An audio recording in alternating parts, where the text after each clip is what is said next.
हंसती मुस्कुराती सिंपल सी डिम्पल, पढ़ाकू विकास, बचपन के वो दिन, साथ साथ स्कूल जाना और घर आना, एक साथ पढ़ना, एक साथ घूमना, साथ साथ रहते रहते कब वो दोनों एक दूसरे की तरफ आकर्षित हो गए, पता ही नहीं चला। डिम्पल तो दिलो जान से विकास को चाहती थी। विकास के लिए उस उम्र का आकर्षण भर था ये प्यार। वो डिम्पल को अपनी सबसे अच्छी दोस्त ही मानता, पर डिम्पल ने न जाने क्या क्या ख्वाब सजा रखे थे। ऐसे ही दोनों की स्कूल की पढ़ाई फिर कॉलेज की पढ़ाई खत्म हुई। डिम्पल पीएचडी करने के लिए दिल्ली में ही रही, वहीं विकास अब एमबीए करने के लिए बंगलौर चला गया। बंगलौर में जिस इंस्टीट्यूट में विकास ने एडमिशन लिया, वहीं निशा ने भी। निशा मेरठ के छोटे शहर से आई थी, पर ख्वाब उसके बड़े थे। अल्हड़ मस्त सी निशा थी ही ऐसी कि उसे देखते ही कोई भी पसंद कर ले। एक गजब सा आकर्षण था उसके व्यक्तित्व में और बोली में मिठास। क्लास में पहले दिन जब विकास ने निशा को देखा तो देखता रह गया, उसे और कुछ नहीं पता था।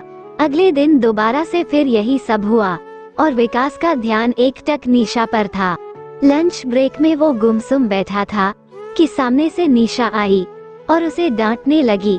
ये क्या तरीका है, कल से देख रही हूँ मैं तुम्हें, शर्म नहीं आती मुझे यूं घूरते हुए।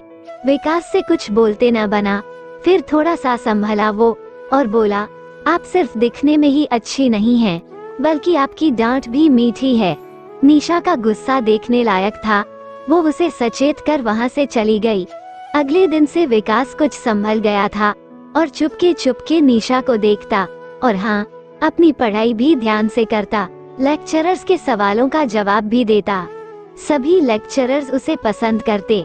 धीरे धीरे निशा को भी वो पसंद आने लगा। अब निशा और विकास में बातचीत भी शुरू हो गई थी। फिर क्या था, साथ साथ रहना, पढ़ना, बातें करना शुरू हो गया था और दोनों ही एक दूसरे को पसंद करने लगे थे, प्यार करने लगे थे। उधर डिम्पल मन लगा कर अपनी पीएचडी कर रही थी। शुरू में तो विकास से रोज बातें होती थीं, पर साल खत्म होते होते बातें भी कम होने लगी। डिम्पल भी अपनी पढ़ाई में व्यस्त हो गई, ये सोचकर कि विकास एमबीए करने में बिजी है। इधर निशा और विकास का एक दूसरे के लिए प्यार दिन ब दिन बढ़ता ही जा रहा था। दोनों अब पूरा दिन साथ ही रहते।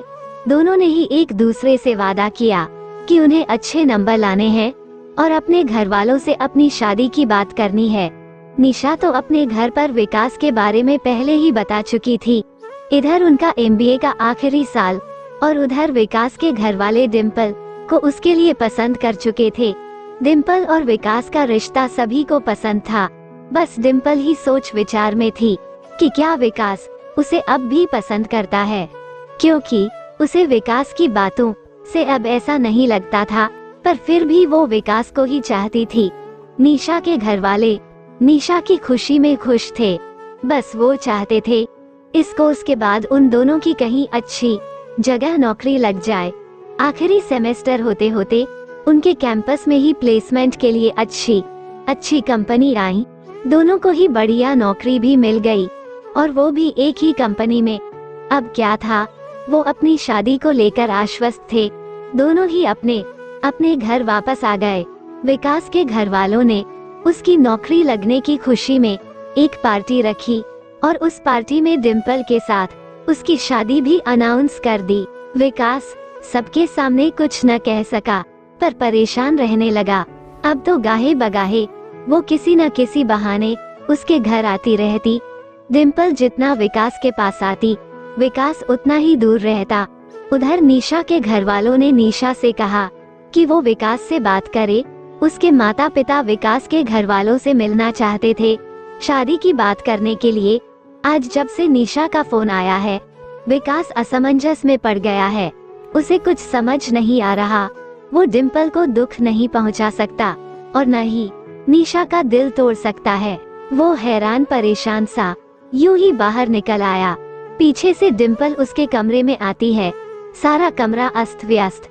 वहीं बेड पर उसे डायरी मिलती है, विकास की डायरी। विकास और निशा के प्यार की एक एक कड़ी उस डायरी में लिखी थी। विकास के दिल का दर्द, उसका दुख, डिम्पल उस डायरी को ध्यान से पढ़ती है। उसे समझ आ गया था कि उसे क्या करना है। वो घर वापस आ जाती है। विकास इधर उधर घूमता रात में वापस आता है। यही सोचते सोचते उसे नींद आ जाती है कि आगे क्या होगा।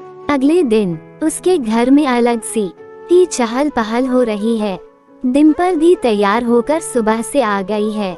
विकास की मम्मी कहती है, बेटा तू भी तैयार हो जा, कुछ मेहमान आ रहे हैं आज। विकास पहले ही परेशान है और अब ये मेहमान। खैर तैयार होकर नीचे आता है तो क्या देखता है, निशा और उसके मम्मी पापा आए हुए हैं।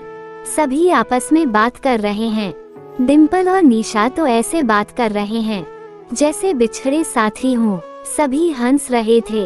विकास चुप खड़ा था। उसकी मम्मी कहती हैं, अरे हमें पहले क्यों नहीं बताया, क्या हम तुझे मना करते निशा से शादी करने के लिए। वो तो डिम्पल ने हमें बताया और हमने निशा के घर बात की, सारा माजरा समझते। अब विकास को देर नहीं लगी। वो यही सोच रहा है कि काश सबकी जिंदगी में डिम्पल जैसी सिंपल सी दोस्त हो। उधर डिम्पल यूं मुस्करा रही है जैसे कुछ हुआ ही न हो। रात भर रोकर वो ये तो समझ चुकी थी कि विकास खुश तो रखेगा उसको, पर प्यार नहीं कर सकता। प्यार तो सिर्फ एक ही बार होता है। उसने विकास से किया और विकास ने निशा से। दोस्तों अगर आपको कहानी अच्छी लगी तो कमेंट जरूर करना, वीडियो को लाइक और चैनल को सब्सक्राइब करें। कहानी सुनने के लिए बहुत बहुत धन्यवाद।